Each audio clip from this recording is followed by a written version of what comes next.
This is Dr. Ron's Words of Wisdom. Words on leadership, goal setting, productivity, and a whole lot more. I want you to consider this your vitamin or supplement for your mind and heart today. And wherever you receive podcasts from, would you please subscribe to Dr. Ron's Words of Wisdom and pass the word along about this podcast? And if you could leave a rating and a brief written review, it would be very, very helpful. Also, I'm looking for some folks to come alongside and see if we can work together and we can develop a coaching relationship. Just go to drronblake.com/call. Get on my calendar, I'll give you a call, and I'll just see what we can do to be of service to you. And then if you're having trouble with procrastination, go to my website, drronblake.com. I have written an ebook and a worksheet on how to break through and bust through procrastination, how I was able to do it just a few years ago. I think you'll find it very helpful. Again, just go to drronblake.com. I want to ask you a question as we begin today, and it's simply this. What is it you do for a living? Maybe another way of saying it is, what do you see as your main responsibility? What do you see as your main job? What got me to thinking about that the other day is I heard Seth Godin speaking on another podcast, and the intriguing thing that he says that whenever he asks someone what they do for a living, the answer always is their position they hold or their job title. For instance, if I were to ask you today, what do you do for a living? What's your job? You might respond, I'm an attorney, I'm a doctor, I'm a pastor, an engineer, school teacher, I work in an office, so on and so forth. And Seth said that all of that really is incorrect. You're giving your title or your position that you were elected to or you hold or a job that you received, but it's not really why you're there, and it's not really what you do for a living.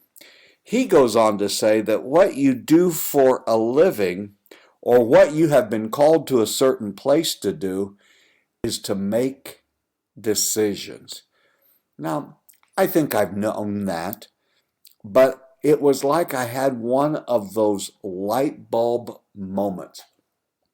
You know, where the light bulb's over your head and all of a sudden a statement that really was saying kind of some of the same things you've heard before, but it just went off in my head that no matter what you do, what vocation you are in today, what job you hold, not just in the work world, but even in your family, you are in the position you are in and you are where you are today to make decisions.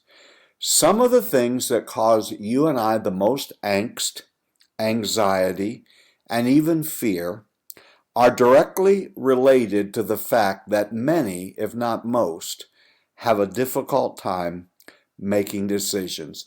It's just hard for a lot of people. You know, we could offer up several reasons as to why we struggle with decision making. For some, it's the paralysis of analysis. Some folks are so busy continually gathering data, continuing to look at it from every angle. They talk to others about it. They have committee meetings. They pore over their notes, and they're afraid to bring it to a conclusion as if there's this idea, the moment I finish this report and turn it in and finally grapple with and come to some sort of point of making a decision, what if I find a piece of information I didn't have before that would change everything? And they're just continually trying to gather all of the material. Well, really, it could be a perfectionist attitude. It could be a person who really wants to do a good job. But really, it basically comes down to fear. we are afraid of making a decision. And you and I can understand why that is true. No one criticizes much the people sitting on the sidelines. It's the ones who enter the arena of leadership and who at the end of the day have to make a decision. Regardless of what position you are in today, one of your primary responsibilities is to decide, to get things done. The other time, it is that just simply this feeling of indecision. I can remember from taking a logic class, it was either back in high school or college, in which a statement that appears oftentimes in courses on logic is that indecision is a decision, or not making a decision is a decision. Decision making is not just an act of your job or a part of your job. It's something we're going to have to do on a daily basis, and not just in our work life, but in all areas of our lives. There will be, for you and I, in the next few days, weeks, and months, decisions we need to make about our finances, our health, our goals, perhaps child care, what we're going to do for a living, where we're going to college, who are we going to marry, where are we going to live, when will we retire. You never run out of choices for which a decision needs to be made. A decision overload or fatigue seems to be what some suffer from, but I really think it's just this consuming desire that if I just put it off and I don't decide, it'll somehow take care of itself. I think there may even be a larger reason, or rather maybe I should say another reason, that plays into our inability to come down and to really make a decision. It may be, especially those in certain kinds of leadership positions, that the resulting decision can be unpopular. As I sit here today at my desk speaking with you, I can think of 2 or 3 decisions I've been a part of in the last 2 or 3, 4, 5 years that have resulted in anxiety and hurt feelings and people getting angry with me and writing me letters and having meetings and being very uncomfortable. I'm thinking particularly of one situation where I had to come in and intervene and make a difficult decision that in the end cost me some personal relationships. Some of the people who became the most upset with the decision that I had made had just a few years before been very good friends. As a matter of fact, the other day I was in a restaurant. Now, it's been 3 or 4 years since this decision was made, but I was in a restaurant. And I arrived early, waiting for the people I was meeting. It was actually a lunch. And the hostess was escorting me back to the booth where she was going to seat me. And I was to walk right by, I saw them. I was to walk right by 2 people who had become very upset and were very angry with me. I thought perhaps God was giving me an opportunity that I would stop and say hello to them and to greet them and to acknowledge them and ask them how they were doing. The most interesting thing happened as they saw me walking across the restaurant. They literally, physically moved their bodies, their faces away from me so that their backs were facing me. Now, I'm not a psychiatrist or the son of a psychiatrist nor a psychologist, but I understand the body language that says and communicates, we don't want to talk with you. So I walked on by, and these folks were not just acquaintances. These folks were very, very good friends. They not only now will not speak to me, they won't even look at me. Now, sitting there by myself, waiting for my friend to join me for the lunch meeting, I kind of reflected on it.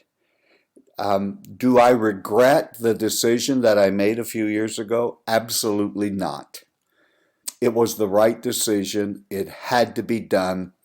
The decision is something that comes with the territory of the position that I now hold, where you have to make the decision. Am I sorry my friends are upset with me? Yes, I'm sorry. But we did not become leaders to be popular. We were placed in the positions where we are today to do the right thing and then to live with it. Yes, there's a sense of loss, but it had to be made. And it just goes with the territory of being a leader. You will, if you lead at any level of life, you will have to make unpopular decisions.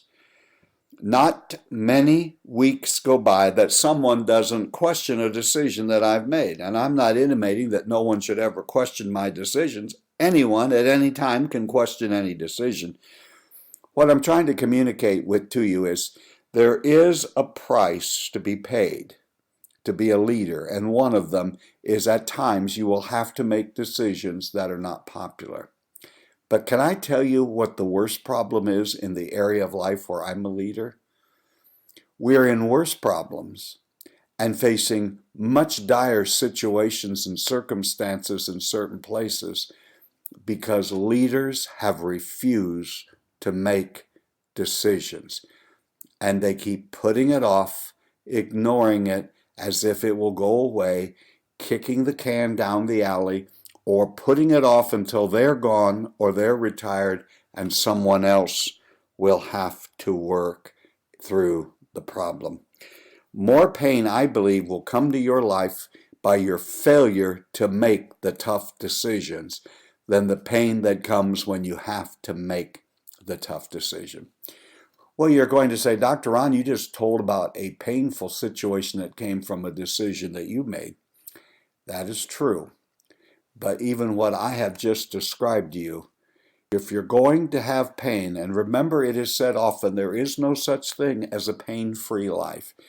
And if that's true, and it is, then make sure that you experience pain for being an ethical leader filled with integrity, doing the right thing.